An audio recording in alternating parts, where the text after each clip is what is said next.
All right, guys. Hey, here's what I think. We've got Quinton Keaton with us today, and I want to talk about his new gym, which is it, correct me if I'm wrong, Quinton, is it Alpha Wrestling and Brazilian Jiu-Jitsu, or am I saying that correct? Right. That's correct. Yes.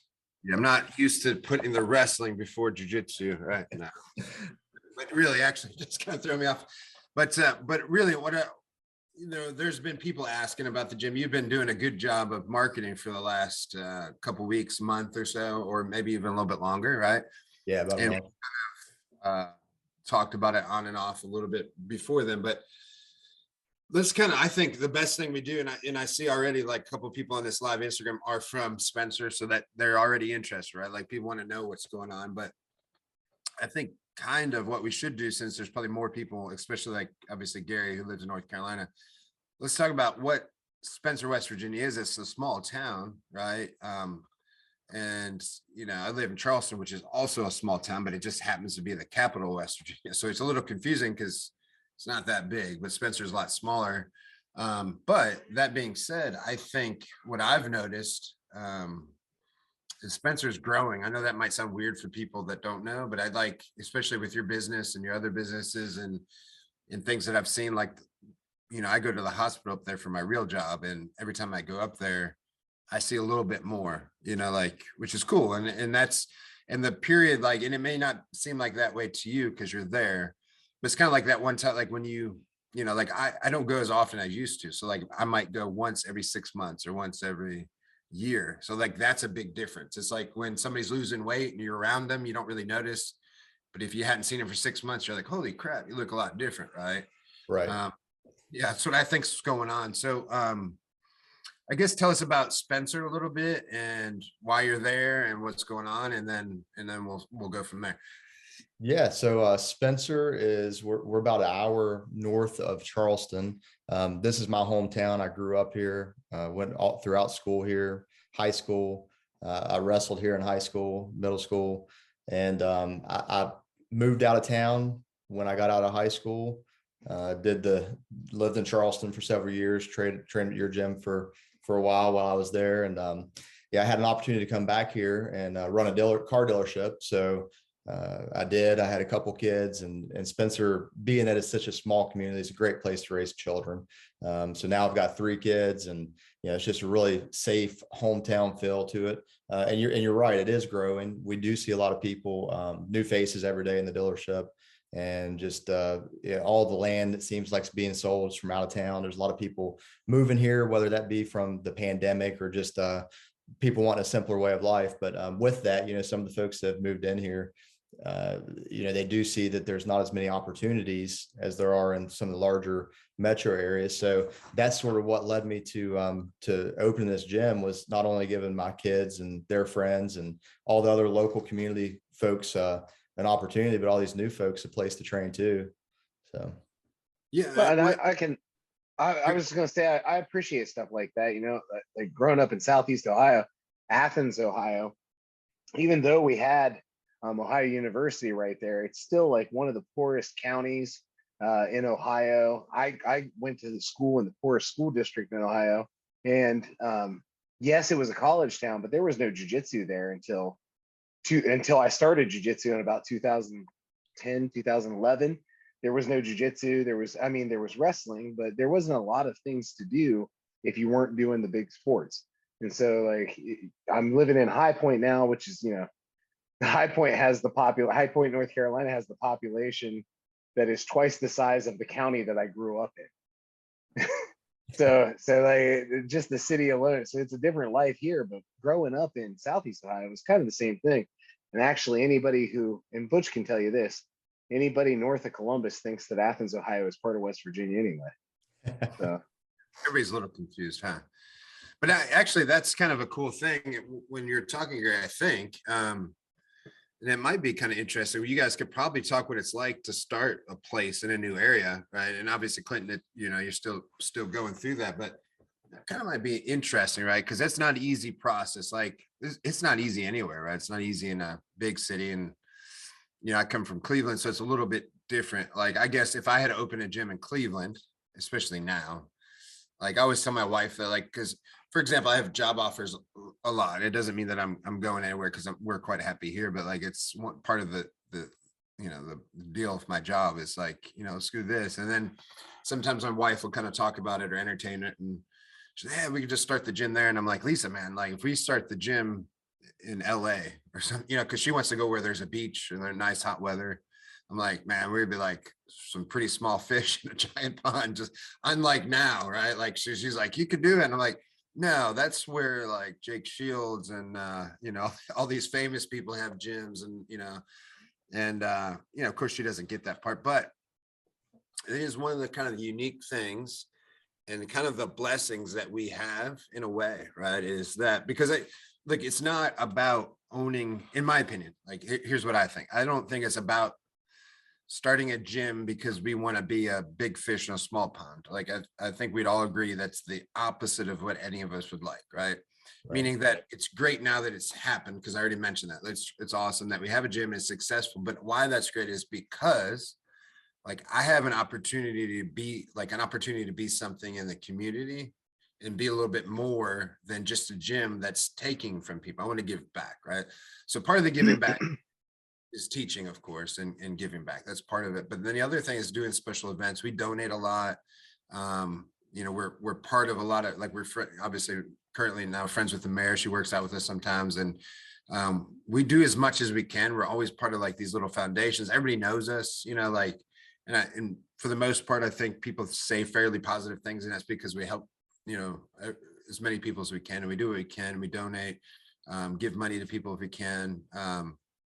Things that I don't think you can do, especially with no name. Like I would consider myself a no name person in a big place, right? So we have the opportunity here to do that though. Like, and I think that's one of the unique things and cool things. Like, as far as I'm concerned, like everything I do is kind of for the bigger picture, right? Because I think everybody on this podcast currently, right, is agree, like, you're not doing these things because you want your name in the lights, right? We're doing these things just like you said, Quinton and Gary, is that you started something because it wasn't there, number one, right?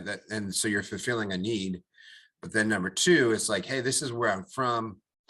It's an opportunity to give back, and people maybe when I was young didn't have this opportunity. So now I can provide this opportunity for people, and they don't have to, just like you said, drive an hour, drive 2 hours, and then there's bigger things than that. But even if it's just at the basis of providing a opportunity and a need that wasn't there before, that's pretty huge, I think, personally. I mean, yeah, absolutely. And I think even with the wrestling part of it, for me, we don't have a year-round wrestling club here in Spencer. So as I went to some of the high school tournaments and some of the youth tournaments this past year and saw some of the competition and how we stacked up against them versus the kids that were, we've got a lot of locally talented kids here that just don't have that opportunity to trade year round. And they're at a disadvantage when they go out to these bigger meets where they're meeting up with these guys who are training year round, and you could tell a difference. So being able to, give that year round wrestling opportunity too was big for me. And that's a good point. Like, Gary, did you wrestle? I should know this answer since we're like pretty good friends and have a podcast together, but man, let me tell you what, Southeast Ohio had never seen such a mediocre wrestler, Gary Hashman. So I probably lost more matches than I won, but I wrestled my freshman, sophomore, and junior year of high school. My dad was sick during my senior year, and then I turned into an asshole after he passed away. So let's not talk about that. But I did okay. I did okay. I was mediocre. But yeah, I did wrestle, and there was a big gap between wrestling in high school and then me starting jujitsu. But the two they're hand in hand. Grappling is grappling when it comes down to it. It's just, what's the rule set? Are we trying to take a guy down, or are we trying to choke him? Well, no, and that's a good point. And here's what I want to ask you both. And some of this will probably matter where you wrestle, but okay, here's one thing we get as jiu-jitsu practitioners, Gary and I, right? We do jiu-jitsu year round because that's what you do, right? But you just kind of hit the nail on the head, Quinton, is like when you wrestle, you don't. Like we start a wrestling program at our gym. We've had a few different wrestling organizations, wrestling clubs at the gym, all the way from peewee to high school level. And every one of them was looking for that, right? Is that here's what happened is we went to states, and the kids that won the states were the kids that were part of this program, and they were able to run or wrestle all year. And the interesting thing, kind of, and I don't know the rules exactly, and Quinton, maybe you do, but you're not all, there is rules, right? Like I remember, like, for example, when I was football, you couldn't work with coaches at a certain point a year, right? They weren't allowed to actually instruct you, or you couldn't have, I guess, official practices. It didn't mean like they weren't around. Like, I think, for example, one of my sons plays basketball now, and like they'll have basketball games like off season, and the coach may be in the crowd, but he's not actually allowed to coach them, right? Like, and I assume wrestling is kind of similar, but Right. the point is, and I know I'll explain a little bit what our club did, and then you can kind of take it over. But like one of the clubs happened, and it was funny because it was good and bad. But what happened was there would be several of the different high schools coming to our club, which was awesome because it was making those guys better. But then also the problem was they would hit like states, and maybe like some of the coaches were like, well, it kind of stinks now because this guy knows this guy, and he's kind of going to get the better of him. It's like a double-edged sword a little bit. But I still think even at the double-edged sword is there's a way around it, and they would prefer to have that than not have it. So maybe like, again, a double-edged sword, but maybe you could take your guy to another club if that was an option. And in Charleston, that actually was an option because there was several different clubs around the area. But when you're in Spencer, you don't have that at all. I'm assuming as a non-wrestler, and that's why I asked you both if you wrestled, you're at a deficit because, again, in jiu-jitsu, if I only trained April through June, and then I would, had to go compete in October through December, that would suck. That wouldn't really make sense, right? Yeah. And that's essentially what's happening in wrestling. Correct me if I'm wrong. And again, I say this all as a non-wrestler, right? So. Yeah, I think, and I think that's changed a lot here, just here in the last 10 years, because when I did wrestle in high school, there wasn't a lot of schools that had year-round programs, but the ones that did, they were always excelling at the tournament, state tournaments, and even at the national level. But now I think to be competitive at any level, even at the youth level, middle school, high school levels, I think that you do have to train year-round. I think that's what we're seeing right now. So yeah, and that's all. So is that one of the goals that your gym's going to do, is have just a club and try to invite everybody down and get that rolling? Yeah, we are, and I think we'll be a little more unique than Charleston area because our entire county has one high school in it. So yeah, we've got one high school service the entire county. So I think the amount of people we'll get from the other counties, other high schools. But I was talking to Wayne Jarvis, the high school wrestling coach here, about that. And that was one concern that he did have, training, all of us training these guys that we're going to be competing against in the high school level, and them knowing all of our moves and us knowing all theirs. And so, but it's good training for them. But like you said, when you get to that level, it sort of is a double-edged sword. Yeah, and I would think for him though, because again, we probably don't have the answer, right? We weren't running those clubs at that point, but maybe that, like, I can have him reach out to some of the guys here and talk about how they accomplished that or worked around that, because they did. And ultimately for example, I every time we run a tournament, we use the mats from the local high school here, from Hoover, right? So and he was one of the guys, Richard Harper, that ran the club. There's about 5 guys, and we talk about it every time, just how good everybody got, because they're in that room all year round, just scrapping and going at it, and had great coaches from all over, right? And even the coaches were from different places. They weren't from Hoover. They were we have a place called GW, all these other places all together. And I mean, it really, like, and they brag constantly. And this was a few years ago, like all the state champions they produced and all the people that came out of that went to, WVU and Glenville State and on to College of Wrestling, like tons of places that, I'm not following all these guys, but I just know that because they're in the gym. So I would think that would be a valuable conversation, because at first it's the same thing. Like, they all tackled that same question, man. Like, what are we going to do? Like, I don't know if we should dial it back when the states come. And I'm sure they did, right? Like, once high school starts, I'm sure the club probably dials it back a little bit, and there's only certain people that probably makes sense. But in the off season, yeah, like, I think everybody should be in there. Like, Gary, this is probably a good question for you. I mean, how do you, like, as a good competitor, I mean, how you travel to gyms and in the Ohio area. Obviously, we just had a podcast with Grove City, and you might run into those guys at competition. I mean, how did you work that out as a competitor? Well, and that's and you know, we're all trying to get better, right? And we're all seeking stronger training partners in order to have better competition success. And so it kind of being the I'm trying not to sound too like, hey, big pat on the back for Gary, but I was kind of the big fish in the small pond, right? There was nobody. I was probably the best guy. Not probably. I was probably the best guy at my gym, and I wasn't getting pushed to the point that I needed to be to compete with some of the guys that were beating me. And so then I started looking outside of my academy to find tougher training partners. And I was traveling to Columbus a lot. I would occasionally travel to Cleveland. Obviously, I found myself in Butch's a lot.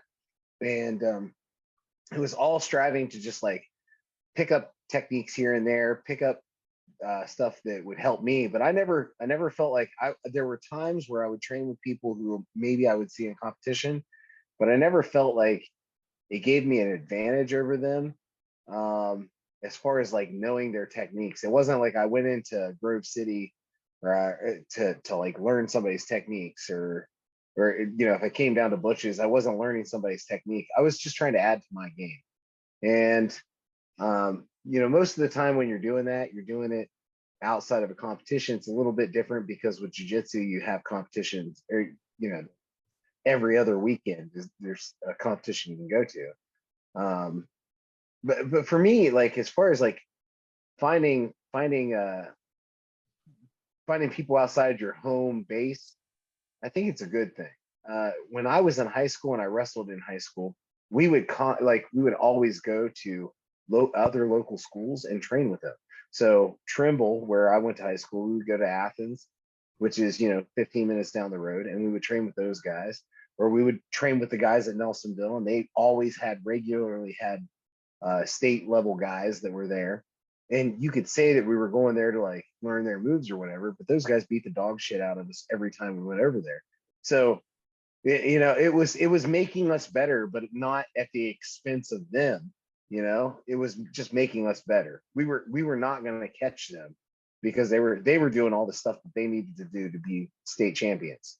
So I don't think I can understand why a coach might be worried that like somebody's picking up our strengths or our weaknesses, but I don't think that really exists. If you look at any other sport, not just wrestling or jiu-jitsu, look at any other sport, baseball camp. If a baseball camp comes around, kids from every school go to that baseball camp. And it doesn't change the fact that, Johnny's a good first baseman. If he's a good first baseman, he's a good first baseman.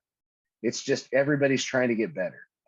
And, anytime you're looking at wrestling clubs or jiu-jitsu clubs, it's the same thing.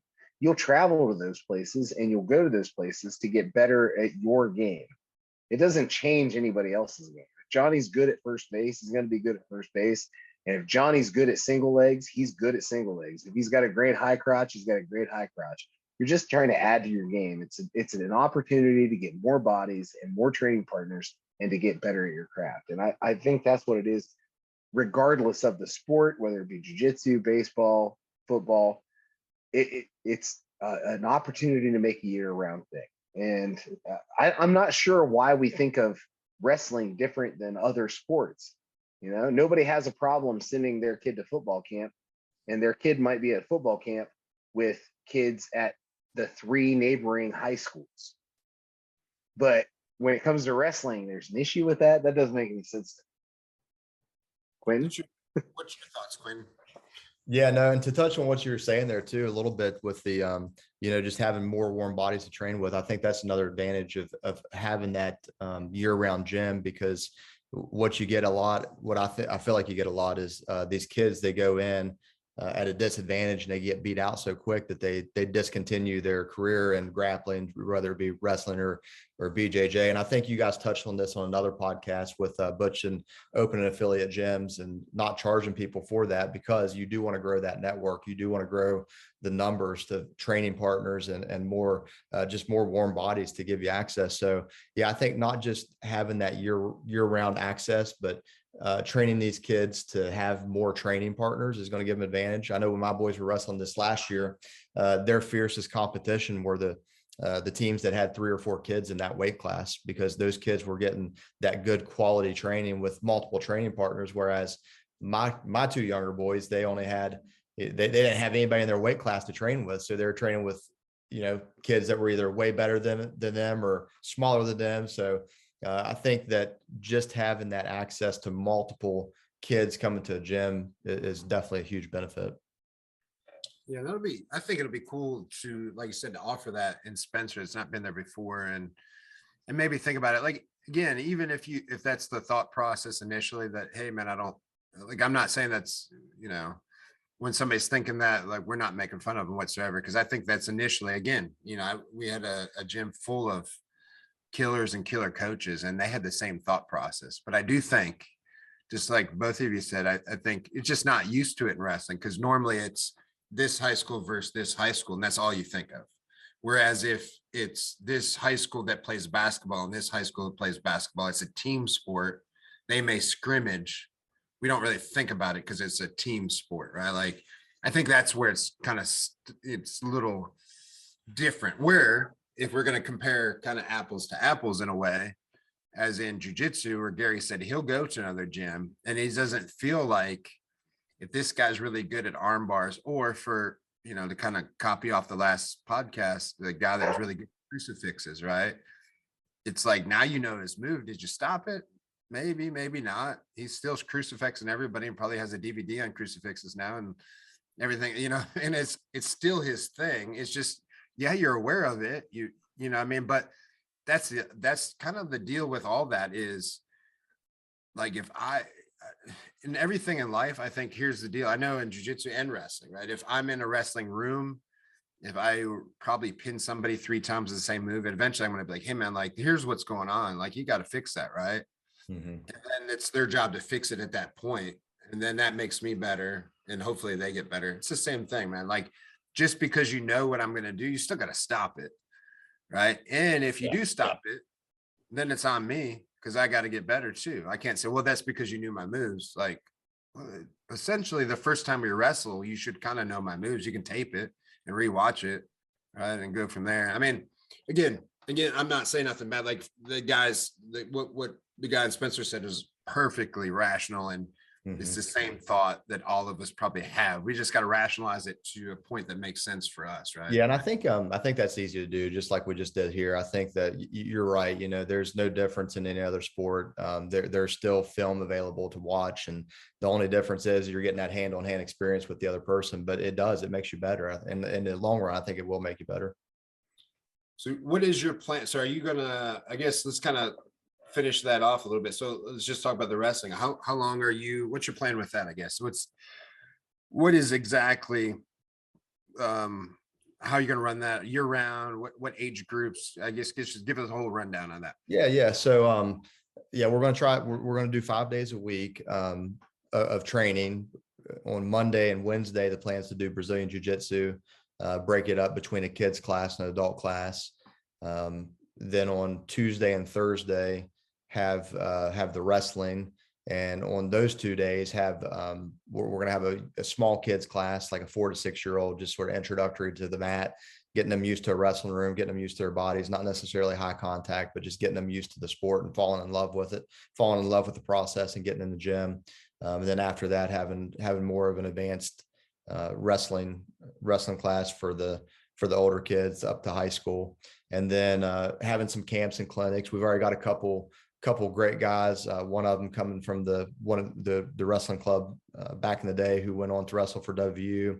We've got a guy from Virginia Tech coming in. So we've got a lot of great talent coming in to do some of the higher level stuff with the upper level kids. But as far as a weekly basis, you have 4 days a week in grappling. And then we have a local guy that moved from Florida, one of our city councilmen now. He's going to do Okinawa Kempo. So having just another discipline for other folks that may not necessarily want to do the grappling, which will lead into the self-defense. We're going to try to offer some women's self-defense classes, or just in general self-defense classes once a month, whether it be a weekend seminar or evening class. So we're really wanting to, offer a wide variety of classes for everyone. So we have something for everyone in the community, and year round for sure. And this is probably go for both you guys, Gary. I'm sorry to be interviewing you as well, Gary, but what do you guys think are both wrestled, and what's the natural progression? Like if you do wrestling, right? And this is one of the thoughts I had when we had our club at the gym. I was like, man, that would be great because we'll have with kids, and we'll have middle schoolers, and we'll have high schoolers, and then eventually they'll probably want to do jujitsu because wrestling will be over. And but I will let you know that that thought, I probably only had a handful of the hundreds of kids that went through. Maybe only a handful did jujitsu. Now, to be honest though, some of that I think, especially with the younger ones, was a mindset, and that mindset is changing. Meaning, initially, probably 5 years ago, the first question, or not the first question, but the comments that I would get was like, hey, like I'm looking for something for my son to do. And now it's daughter. There's a lot of females wrestling now too. But again, back then it was mostly guys, but it was like, hey, I'm looking for them something to do off season. I'm thinking about jujitsu. So that was like, maybe if we didn't have a young wrestling club, we just had the older one, and their biggest complaint or fear was they're going to get used to being on their back and they're going to get pinned. I hear it all the time. I still hear it like a little bit, but I tell you what changed it was like 3 or 4 of our jujitsu guys are now state champion wrestlers, and they went from jujitsu to wrestling, not the other way around. And now everybody's like, wait a minute, what are they doing? And ironically, a couple of them are doing goofy stuff. They're doing M&RA rolls and stuff like that, but only because they're so good. Like, and I'm talking about Zach Shawver and stuff like that.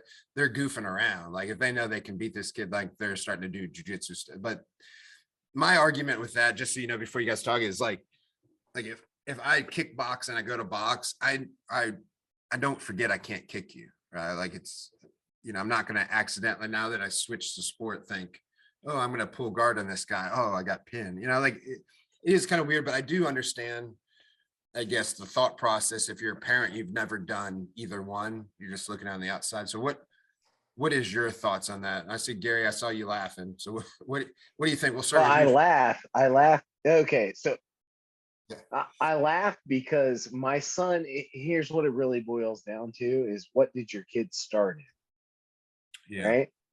My son started in jiu-jitsu at 4.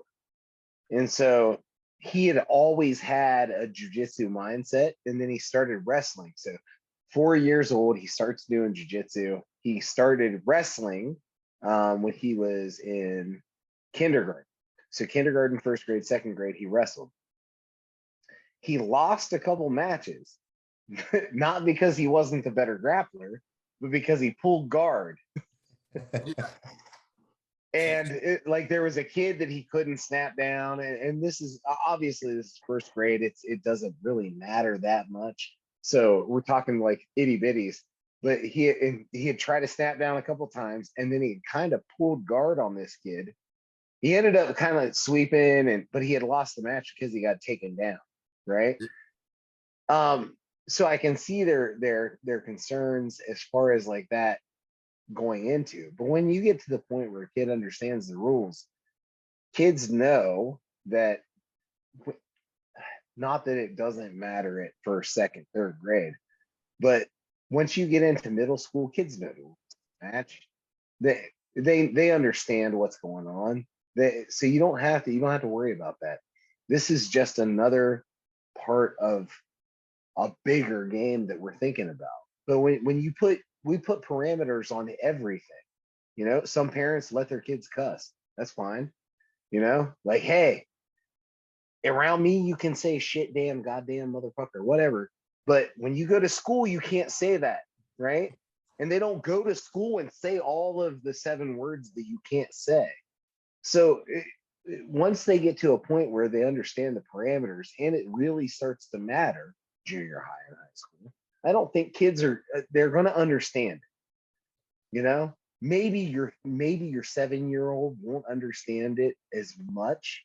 And if he started out doing jujitsu and his transition into wrestling, maybe he'll have a couple losses at 9 years old, right? But when it comes to junior high school, when he's wrestling for state championships, it's not going to matter anymore. He's going to understand the rules. He knows the rule set. And when they clap hands and the ref blows the whistle, he'll be fine. Yeah. What do you think, Quinton? Yeah, I agree 100%. I had a similar situation with my son Lincoln. He's 6. He went from wrestling. Both my boys went from wrestling to jiu-jitsu, and Lincoln's first day, he didn't understand why he couldn't build his base and why people were getting his back, and that was a bad thing. You know, he thought he was getting back to his base, and that's a good thing. But obviously, you don't want to do that. So he did. It just took him like a couple times, and he understood it after that. So and I think once you get up to that junior high, middle school level, just giving those kids the opportunity to do it either and make that decision for themselves at that level, just giving that another grappling opportunity is just going to help improve their skills even more. Yeah, and that's what I saw. Like I would see, and again, mostly I see from the jiu-jitsu side, and we have a good, when our kids instructor Wes Shawver, actually his kids wrestles too, right? So he gets to tell me what happens, but and obviously I wouldn't say it's a biased point of view, but it's probably slightly biased, right? Because he's done jiu-jitsu more than wrestling, but his kids are also state champion wrestlers. So it's not like he's giving you a BS point of view, but he always argues that it gives them a couple extra tools because it's things that they're not teaching in wrestling. And every now and then they'll pull out some random jiu-jitsu move that kind of saved them, or, just some kind of weird spin thing. And we've had the opposite, right? Like if you've never wrestled, then all of a sudden you go in wrestling, that you typically are going to spend about a year at the very least, if not 2, of just getting your butt kicked, right? Because you never wrestled, and then you kind of get a hang of it. But if you did jujitsu, what we've noticed is, at least in a few cases, not every case, but like for example, this year we had this kid that never wrestled, and I don't know how old he is exactly, probably 10 or 11. Hopefully his parents will get mad if I'm wrong, but anyway, he never wrestled, and he made it to states this year, because he had a jiu-jitsu background, and he knew, like he didn't, I don't know what happened early on. Maybe he screwed up a couple times, but he made it to states. Right. And then, even a few years back, I remember having this kid that was like even older, like 13 or 14. So we're talking never wrestled as 13 or 14. And I remember his coach, I don't remember where he's at in Western, but literally made fun of him for doing jiu-jitsu and said it was going to hurt him. And I don't know if he placed in states, but he did really well. Like he didn't get his butt kicked for the first year. Now he wasn't like a superstar, but he wasn't the guy getting throttled. Right. So just on those case examples alone, I would say, look, man, it helps more than it hurts, would be my guess. Right. And I guess, and that goes back to the very beginning of what Gary said, is grappling's grappling, right? The rule set's different. You got to learn the rule set, right? If I do jujitsu and I go to Sambo, I'm probably going to mess up a few times, and then I'm going to learn the rule set, and I'll be okay, right? I just got to get better at Sambo, right? So I think it's interesting, right? And you're going to give people the opportunity to do both at your gym, which I think is awesome, right? And vice versa, right? Somebody might start in jiu-jitsu, just like it's happening at my gym. I have the vision, because I'm a jiu-jitsu guy, if all these wrestlers are going to come and start jiu-jitsu, and then if I was a fight gym, then do MMA, right? It didn't really happen that way, but it's kind of happened the opposite. I've had all these jiu-jitsu kids end up start wrestling because their parents were like, hey man, I need a sport, and they don't really like basketball, so I might as well start wrestling. And then they're doing great at wrestling. So I've got all these like jiu-jitsu wrestler kids, right? And I love it, right? Because I do what I think, and what maybe other people don't know. I come from football and basketball, and some, I didn't, do what you guys did, but wrestling is probably a sport that's probably going to be the most worthwhile in your life, because it's like self-motivation, right? You have to wake up, you got to cut weight, you've got to work out on your own if you want to get better. Like in basketball or football, I can hide. I can be as good as can be, but right, like it's still like a whole team. Like I'm probably not going to lose the game for everybody, right? I can do something stupid and it maybe cost us a touchdown, or it might be pretty monumental, but I'm not going to lose the game. Wherein when the others, like, man, you've got to have some self-motivation. And I think, like, in our jobs now, Quinton, and even really in Gary's job, right? Like, the guys that succeed in sales jobs and jobs like that are people that wrestled or did stuff that had that self-motivation, that woke up every day and had to make themselves better. Right. So I personally think there's nothing better. Like, if I had to choose, and it's sad because I guess I could choose. I have 3 kids and none of them wrestle, right? I guess I'm not living what I preach, but I think that's the thing, like, they should go do that. And then later in life, they're going to, be disciplined and kick some butt and do all those things that I see from those guys that did those things, when they're young. Right. I mean, that's my opinion from somebody that didn't wrestle. And you guys are 2 guys that did wrestle a little bit. I mean, do you agree with that? It's kind of hard to I guess, be humble and be like, yeah, man, like, I'm awesome. And it's because I wrestled, but No, I agree 100%. I think a lot of the self-motivation, getting up early, just holding yourself accountable. When you look in the mirror, you've got to hold that person accountable. At the end of a wrestling match, you can't blame it on anyone else but yourself if you win or lose. And of course, if you win, there's a lot of people that have helped you get to that point. I'm not saying that you do it all on your own, but when you lose, it's you that you're looking at in the mirror. Yeah. Well, and I'll tell you, I played football when I was younger. I played other sports when I was younger. And the thing that I didn't like about it wasn't the winning, right? Because if we win as a team, and that's great. But the thing that bothered me the most is that if we won and I had a bad game, because then I didn't feel like I honestly didn't feel like a winner. Like, maybe I missed my block, or maybe I missed and why are we celebrating? And I knew that I was lying to myself about having a good day. Now, we won the game and everybody else did the thing that they were supposed to do in order for us to win, but I didn't. And we still won. And somehow I was supposed to celebrate that. And I didn't like that. And it was the best thing about wrestling is, like, I had to be honest with myself. It was me and one other guy, and I either did better than him or I did worse than him. And nobody else, if I won, nobody else got the credit. And if I lost, nobody else got the blame. And I think that is not that there isn't importance in team sports where, hey, we win, if together we win, together we lose, because there is a good lesson to be learned there. But even more so in wrestling and jiu-jitsu, the thing you're learning is, like, this is on me. I don't have anybody to point the finger to. If I lose because I didn't do what I needed to do. And you don't get that in team sports, and I think that's what kind of I think that's what drew me to wrestling. I know that's what drew me to jiu-jitsu, is that, yes, I'm only as good as the people that I surround myself with. And obviously you want to have a good home team.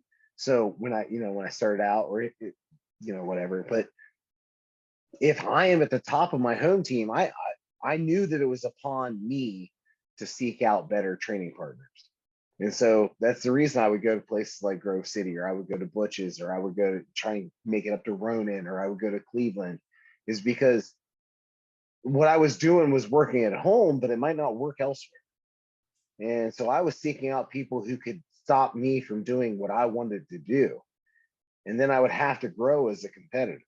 And you don't get that in team sports the same way you do as individual sports, whether it be javelin throwing or shot put, or whatever that individual sport is. You don't get it the same way you do in the team sport. And so that's what I appreciate. I always appreciated that about wrestling, about jiu-jitsu, about track.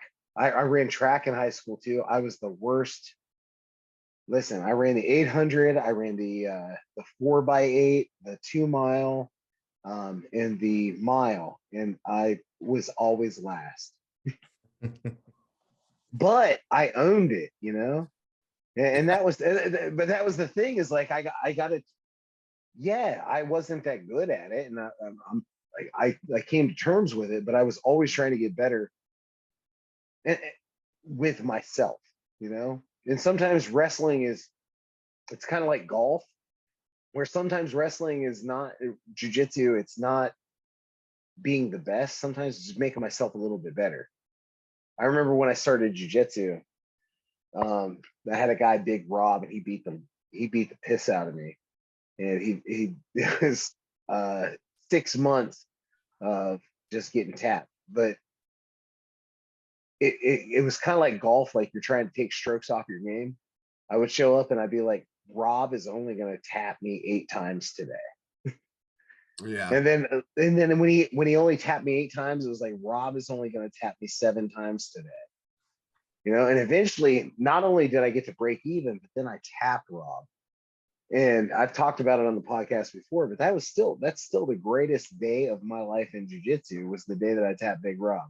It wasn't winning Ohio State championships or being on Fight to Win, or, you know, when I had my purple belt and I came to Butch's competition and I had 9 wins, 9 submissions, or like all of the things that I've done in jiu-jitsu, tapping Big Rob for the first time was still my number one achievement, you know. And it's I'm pushing myself, and that's what I've always loved about wrestling and jiu-jitsu, is I'm pushing myself to be better.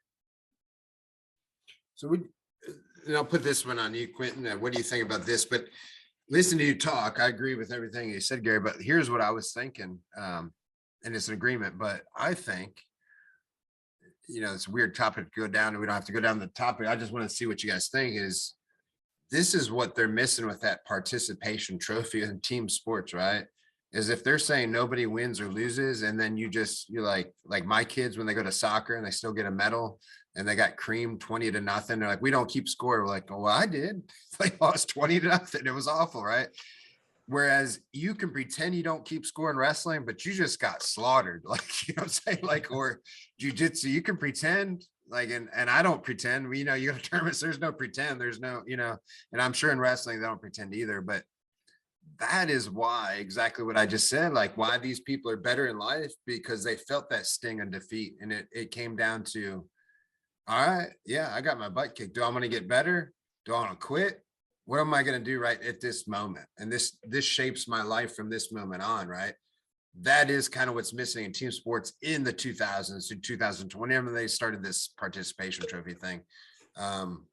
Quinn, what, I mean, I'm sure you'll echo this thing, but what do you think about that? I mean, yeah, you're relating it to something directly in my life, and I keep referring to my children, but you know, we live through them a little bit. Lincoln and Alistair, we do these races here in Spencer all the time, these 2K, 3K, 4K, 5K races. And, you know, every kid gets this medal when they cross the finish line, which, you know, doing a 5K for a young kid is a big deal. And they get it, and, you know, they're pretty happy about it. But we were at a wrestling tournament, and Lincoln had a rough season. He didn't have any wins going into his last tournament. And Alistair, it was an open tournament. They were both wrestling 2 weight classes, and Alistair, he got 3rd and 1 and 4th and 1. You know, he's holding his big trophies, and you know, he's so proud of those trophies. And Lincoln comes to me, he goes, "Dad, where's my trophy?" I said, well, bud, you've got to win one to get a trophy. You know, I felt bad for him, but at the same time, it's like, you know, you got to win it. You got one more match. You win this match, you're in the runnings for a trophy. So he gets out there. I look at the bracket, and I see a kid that he had wrestled in the past, and the kid beat him. Kid had pinned Lincoln. So I was like, oh man, it's going to be a tough one for him, but this is a lesson he has to learn in life. Well, Lincoln got out there and was just a different kid. He really, you know, he knew what he had to do. He went out there, he beat the kid.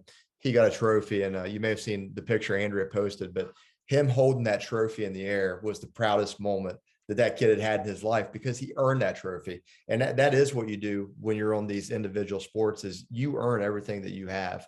And I think that now that he's had that experience, that he knows in life, not just in these sports, but it's him, and it's up to him to make it happen.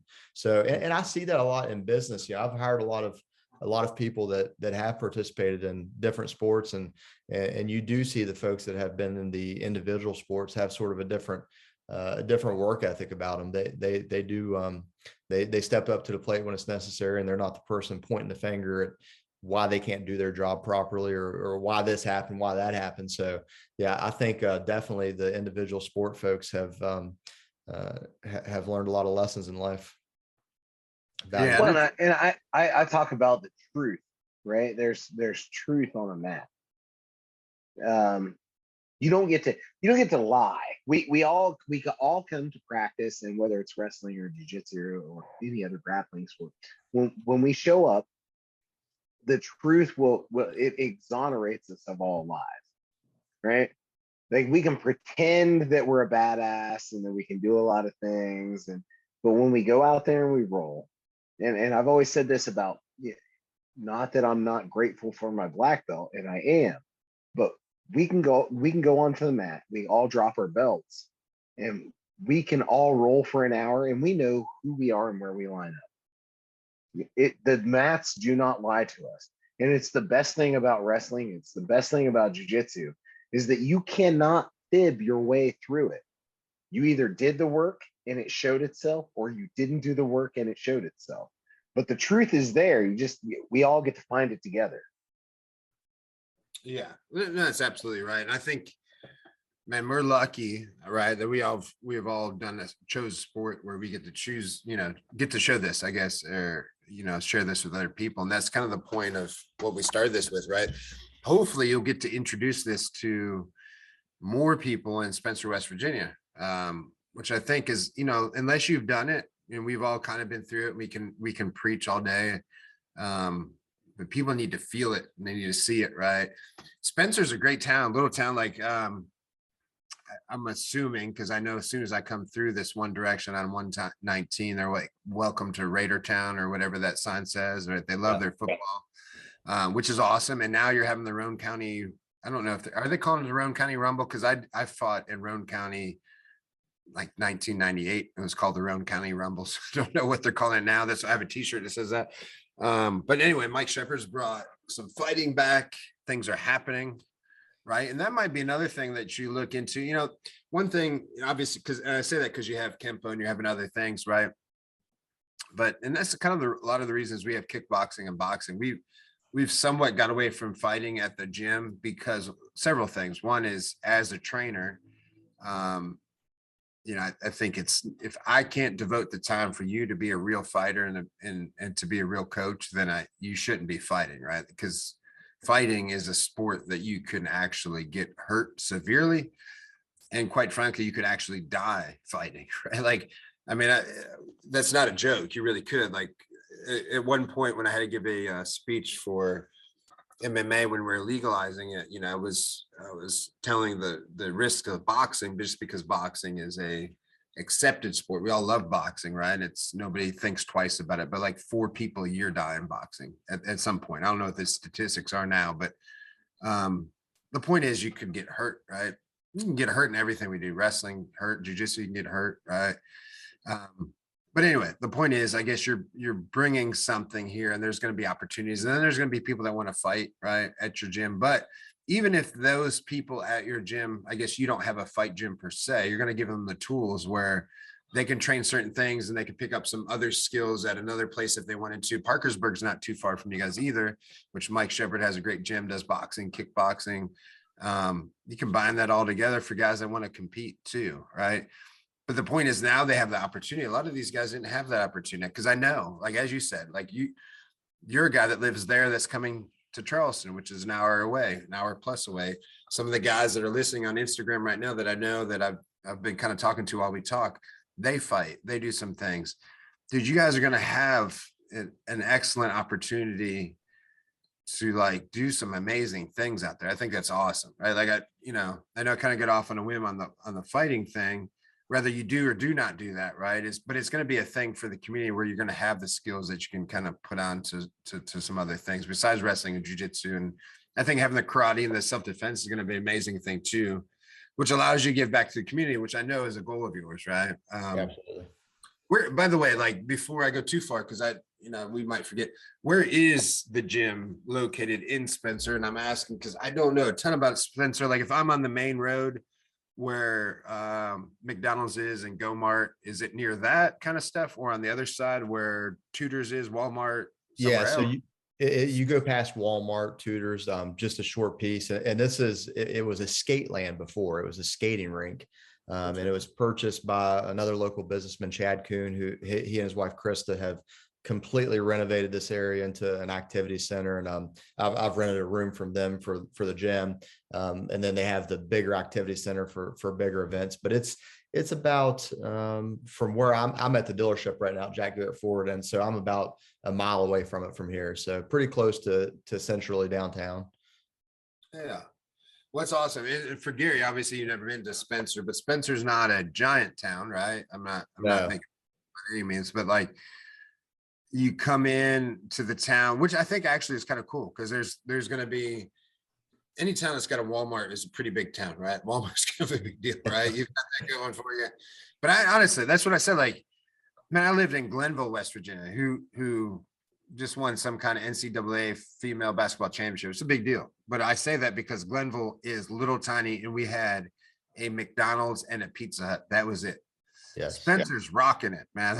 They've got it all. They have 10 times more than that. They have that on one street, right? I mean, which is huge for West Virginia for guys that aren't from there. I know like it sounds like we're making fun of it, but I'm totally not. Like Glenville's a pretty big place. That's where Rich Rodriguez came from. They ended up coaching WVU and coaching Michigan. It's where he invented the spread offense. He was in a town that had nothing, right? That's where I'm from. And it literally, and I say that because this is typical West Virginia, but that's why that's important because like a lot of us are in this opportunity, like this place, we're in this, there isn't not much, right? So we like it's funny because every time I'm on a sales meeting, for example, it has nothing to do with fighting, but like when I'm on a sales call and people are like talking about how they drove all day and they did this all day and they did that. And then when you break it down, they're like, they drove like 10 minutes, they drove 15 minutes, they drove 20 minutes and like they're bitching, or they're like, I'm not going to go see that patient because she's an hour away. I'm like, man, that's every freaking thing that I do is an hour away. Like, what are you talking about? Like, I get so frustrated on this because I think at a certain point, people forget what it's like to like have to deal and have to like struggle and kind of like, if you want to do something, you're going to have to make it happen. I can't say, well, like, you know, I can't go to the movies because there's no movie theater in Glenville, right? So I had to go to Charleston or West, you know, or somewhere 30 minutes or an hour away to watch a movie. Like if I want to work out, you know, like I've got to do something. You got to do something about it, right? Anyway, that's the struggle that we have, and I think it's awesome that you're bringing that there now, which is going to be huge. But saying all that, I guess here's another thought that I had. Let's talk about the jiu-jitsu real quick because we talked about the wrestling a whole bunch. And I'm sorry to switch gears real quick, but it just popped in my head. What is going to be the goal? I know you said the schedule on the jiu-jitsu, but what's your goal? Because I don't want to skip anything that you talked about and then stop this and be like, oh man, we should have covered that. What do you think you want to do with that besides mix the two together? But what are you going to offer and what do you want to do with, I guess, just give us a lowdown, I guess is the best thing. Sure, yeah. So, you know, partnering up with you, being an affiliate gym with you, you've provided some coaches for us. So we're excited to get Jeff in here and train some of the guys. And I think that not just for our children and giving them the opportunity to grappling, but for adults too around here that have always been interested in it. You know, UFC is such a big thing, and about every UFC match you see now, you've got some form of grappling involved with it, Brazilian Jiu-Jitsu. And I think that a lot of people around here do want to have that opportunity to do it, but can't drive an hour. I'm sure you've had several people from an hour plus away that started and maybe done it for, you know, 2 or 3 weeks and just realize that drive's just not feasible for them. So giving those folks the opportunity just to train a little bit. And yeah, and I'll have to look at, you know, this is a kind of a personal thing, but I should probably look through my email. I had like 4 or 5 guys come in that they look like high school students, and I'm pretty sure they were athletic and they came for a good while. But that's like, it's not just, you know, I just sat and bragged about how everybody in West Virginia travels. I'm not saying they don't, but let's also be real with what's going on right now with inflation and gas prices and all this other stuff. It's a lot harder. And for that matter, when we're talking about all this rural stuff, a lot of people in West Virginia, it's hard to make a good living, right? Like for everybody. Yeah. I'm not saying those kids anything about their job. I'm just saying in general, right? It's tough, man, you know. And then and that's kind of why, like, I don't know, we don't have to get a price, but I don't know what Gary charges in North Carolina, which again is, it's a gym he's part of, but it's probably double what we charge in West Virginia or Ohio for that matter, right? I'm just guessing. You might be in a good place, Gary, but it's crazy, right? So, that being said, you're exactly right. We have had people from Ripley, Spencer, Jackson County, that general area come to the gym, and sometimes they last for a good while, but that is always going to be the struggle is, do you have a job that's going to sustain the membership to the gym plus the gas, plus if I'm a high school student for that matter, I probably don't have a good job or a job at all. Yeah. How long am I going to do that? How long can the interest go where, I'm driving or I'm making my parents drive me or somebody else is going to drive, there's a lot going on that can solve the problems now in that area. And through the years, I'll be honest with you, just so we're on this thing, I've had a ton of people from your area. And I think some come on and off, but a lot worked at Jackson General Hospital, some other people, like all in that general area. So I think, as build it, they will come. I think you're going to do really good. Let's hope, right? Yeah, I certainly hope so. And talking on the pricing a little bit, one thing that I'm doing with the gym that I hope is successful and beneficial to a lot of the youth is I'm doing a community service program with it. So I've got a point system that basically 1 hour community service that we're coordinating through another local entity here, Patch 21. 1 hour equates to 1 point, and 1 point equates to 1 class. So the kids that don't have the means to pay for it will have the means to get out there and earn it on their own too by a little bit of community service. Yeah, that's awesome. Well, and that was the big thing. Like, kind of echoing what and Butch said a whole bunch of stuff there that we gotta try and like rein it in. But being in Southeast Ohio, I didn't have the opportunity, nor I grew up. I was a poor kid. Not that there aren't tons of poor kids. I was one of many poor kids. But I didn't have the means to go to Columbus regularly to train jiu-jitsu or come to Charleston regularly to train jiu-jitsu. So as a teenager, going out onto my own, and now I've got my first job and I'm a college student, I didn't have the means to find jiu-jitsu until jiu-jitsu kind of came to Athens, Ohio. So it wasn't there for me. And even when it did, I probably didn't have the money for it. So it wasn't until I was an adult that I could actually afford to do jiu-jitsu. So stuff like that was a big part of me. Like, I just wanted I wanted to provide an opportunity for kids to train something that I knew I wish I would have had if I was a kid. And so you saying that, like, there's not, hey, train, do an hour worth of work and you get a class. Like, that means so much to me. Like, I'm grateful for that because I know I would have gone the extra mile to do that, to find something like you're putting out there for Alpha. Yeah, I would have been in the same boat growing up if I had that opportunity, and definitely would have put in an hour of trail work or an hour of litter pickup just to have that opportunity. So I hope the kids here take advantage of it, because we think about what are these kids doing with that time that they're not training or not doing something productive. What pathway do they end up taking? And a lot of times it's a pathway that ends someone in a not very good situation at all. So we hope to keep kids off the streets, off drugs, and, doing something productive with their life. How did you come up with that idea, Quinton? Because I think Gary and I are both pretty impressed with that whole thing. Was it something you came up with or somebody you knew, or how I came up with it. It was more of a, how would I have paid for it when I was a kid? Because just like Gary, I grew up poor and wouldn't have had the opportunity. And I was thinking, a lot of the people that I talked to about here initially, all they worried about was price. How much is it? How much is it? So it was, how can I give back to the kids in the community and give them the opportunities that some of us never had, wish we would have had. And in addition to that, we have a great trail system here with Charles Fork Lake. There's 20 miles of trails out there. There's Chestnut Ridge Winery, Ben's Run. There's about 8 or 9 miles of trails there.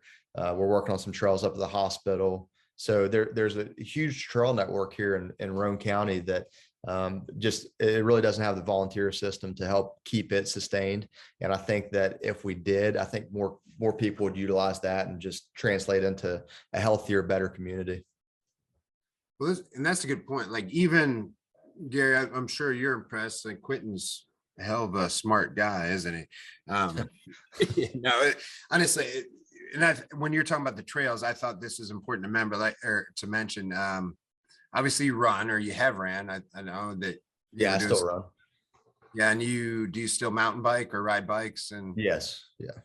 I mean, that's kind of the part, like, that's where that comes from. Like, you're an active member or active person in outdoor stuff.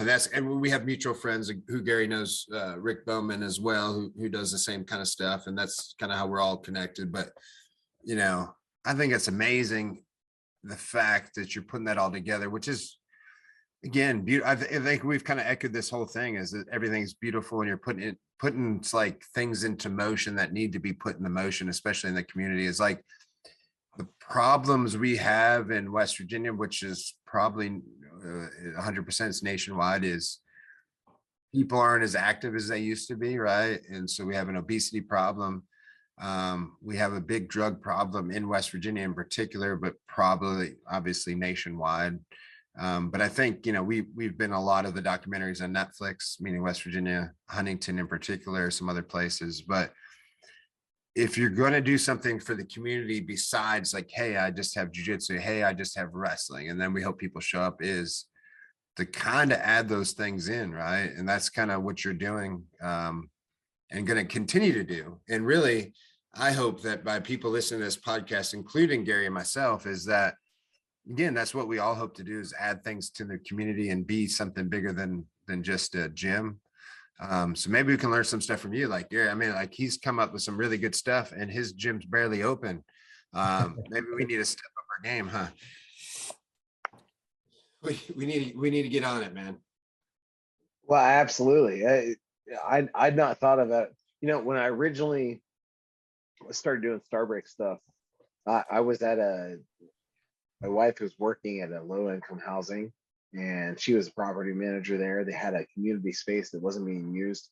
And I said, hey, all you're doing is you're housing bikes that people left, and it's just kind of like a catch-all. Like, if you let me put mats in there, I can teach people. And so that's what I use that space for. But actually, I think it's even better what you're doing, because like, you're kind of earning your place, right? If you can't afford it, that's fine. There's no problem with not affording it, but it's still not free. Yes.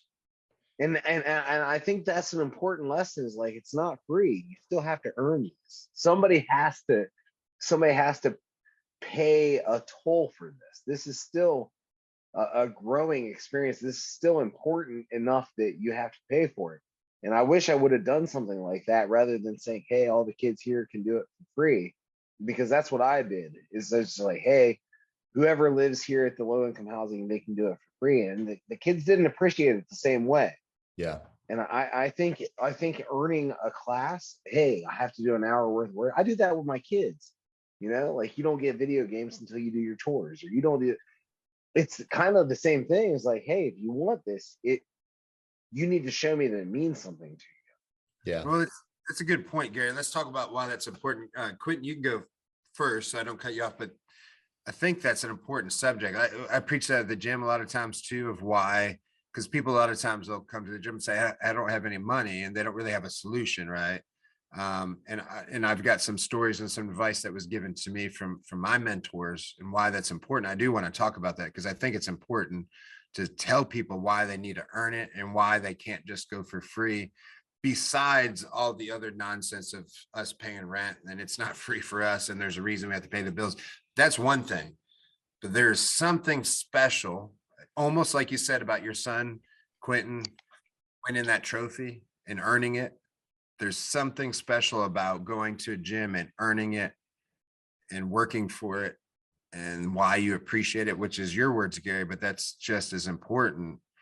So I think that's something we need to touch on, because I don't think, like, a lot of people never thought about that, because one, you don't have to think, either you got money and you can pay for it, or you don't, right? And then maybe you're pissed because nobody's letting you come for free, right? Or whatever it is. But I do, honestly, I think it's a topic that, maybe in this little bit, brief moment, that we can make people understand a little bit or think about, right? So, I mean, what's your thoughts on that, Quinton. And again, Gary, you said it really eloquently. I think it's awesome. So that's why I think it's important that we talk about it for a second. Yeah, I think Gary said it well, and I think that there's so many scenarios that we can look at in the world that has happened that would relate to this situation. Just like lottery winners, you see lottery winners all the time.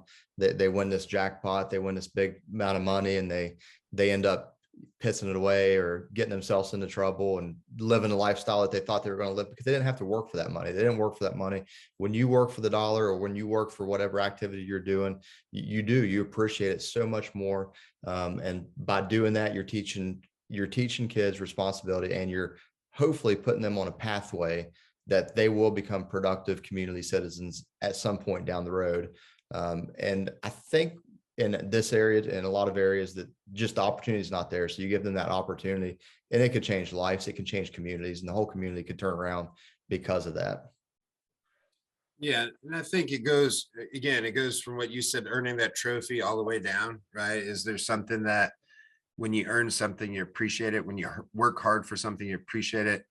And it goes exactly with that. There was a saying, like, from the history of me owning a gym, which probably started in, let's say, late 90s to early 2000s. I can't put an exact date on it, but early on, right, I've probably had 9 or 10 gyms that failed before I had one that succeeded. And then now we do very well, but that's the difference. So it was because when it was time to collect dues, right, like at the beginning, we would call ourselves a club, and we'd all pay the same. If the rent was $300 and we had 10 people, then we all paid $30, right?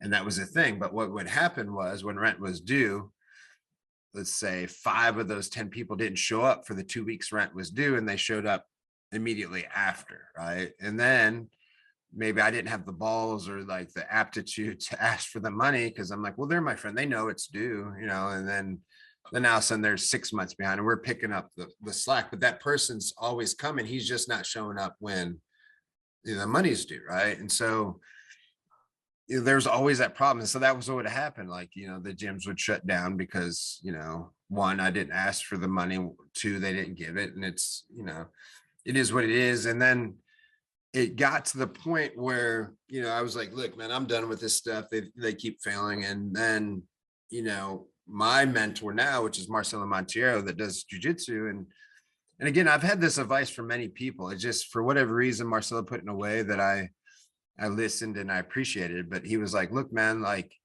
you cannot let people come for free, and you cannot let people take advantage of you, because that's money out of your pocketbook. They're actually punishing you. Those are not your friends, because they're making you pay extra. They know. And you say that's your friend, but your friend would help you. He's not helping you, right? And so you got to look through that. And then the other thing was, he mentioned, he said, man, like, make those people work for it, because they'll appreciate it more. Like, make them cut grass. If they just cut grass and they only can come up with $40, then take their $40. They cut grass and they did as much as they could. And then you can accept it, right? And because after that, they'll appreciate that. And even at that statement, I didn't truly grasp it until I kind of thought about it one day. And this is how I thought about it is, we used to have a boxing program, and I had somebody else teach the boxing program. And I never went on that day. It was like on a Thursday, right? I taught jujitsu on Monday and Wednesday, maybe taught some other stuff. And on Thursday, I finally came into my gym on a Thursday. And there was a bus outside. It was dropping off some kids from Job Corps. Poor kids, right? No big deal. Like, I'm not saying anything bad, but they're all from Job Corps, right? So there's dropping off 13 kids.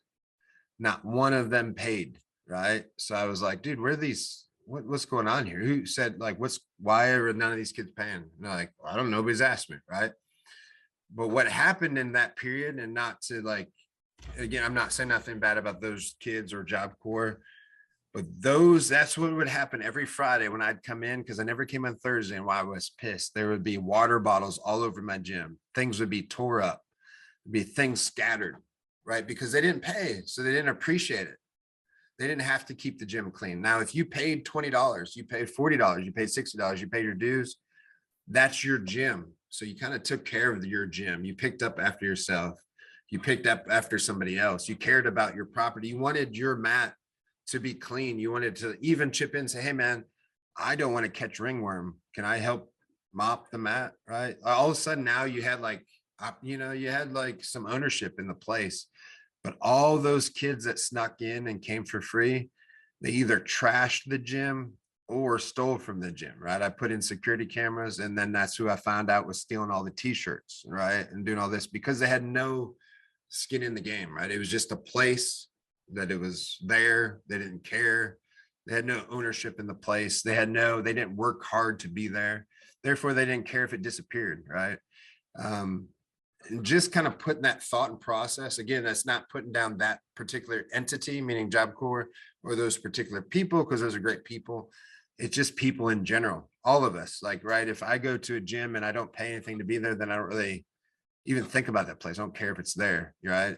But if I pay even $10, then I start thinking like, man, I don't want, I'm going to pick up this piece of trash and do all that stuff. So then again, what Marcelo told me kind of finally made sense. I was like, you're right. Right. So like, even if on special occasion, we have some people that on so-called scholarship and say like, and I know they're terrible situation and they have no option. And, maybe we're doing a favor because they're from a drug family and this is their outlet to make them a better person. And, maybe a job of some kind is not their thing. So they work at the gym. They mop the gym. They help me do the whatever.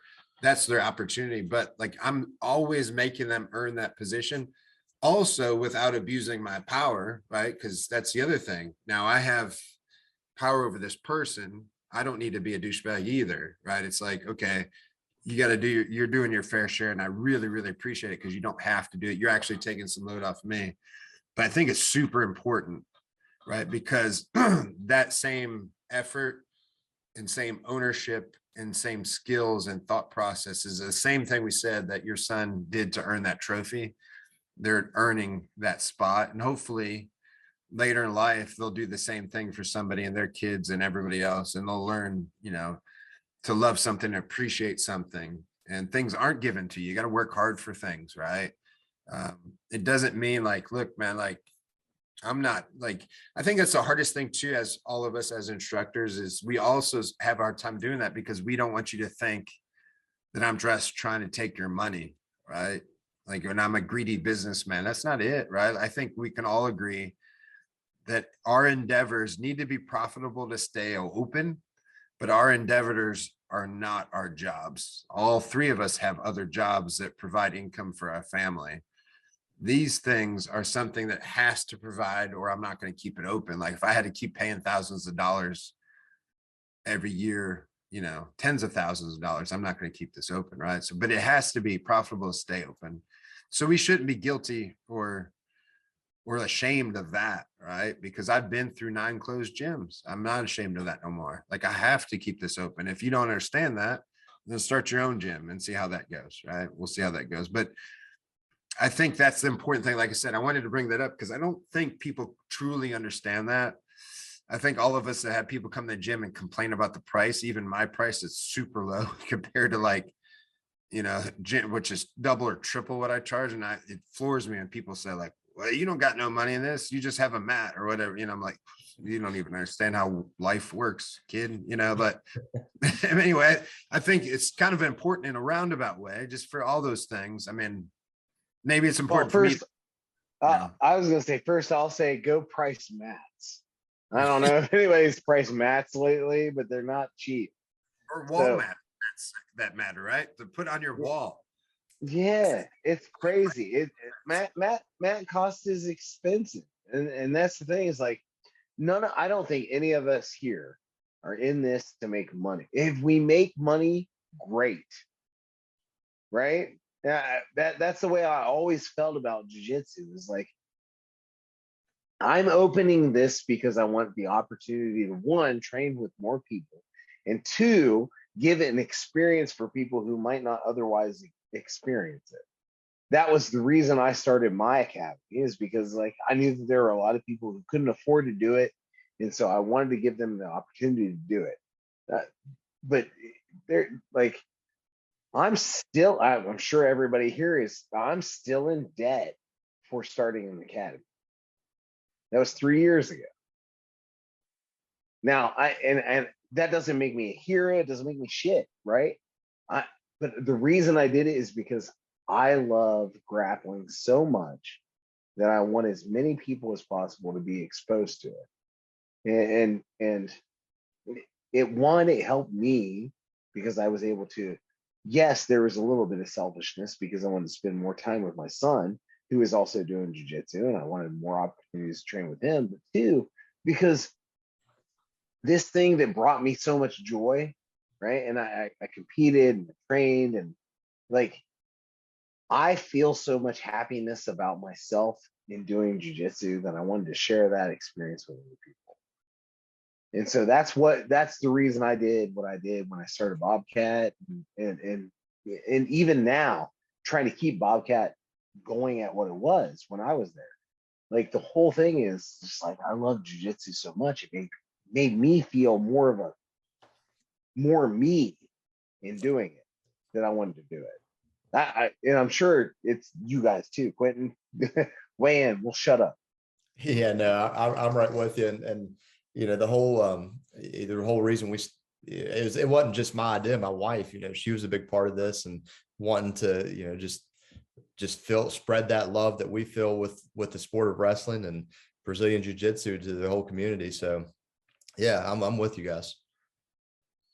What do you think, Quinton? You're a man of many words. Here, actually, let me say this real quick before we move on, because this has been bothering me for like the last hour and a half. Is that a frame, Gary, with no picture in it behind your head to your left?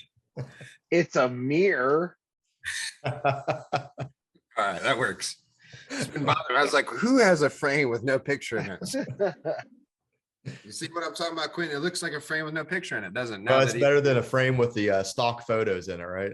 Yeah, that's true. That works. I'm better now that it's mirror. But anyway, Quinton, I guess here's the best thing we can do is one, look, we're all excited. We had a ton of people. This is probably one of the few times I went live on Instagram, which nobody really cares when I go live on Instagram, but people are actually interacting and asking questions and excited and saying that they've been thoroughly enjoyed the podcast. I mean, a lot of feedback, right, that I've been trying to read while we've been talking, which is awesome, man. So people are excited.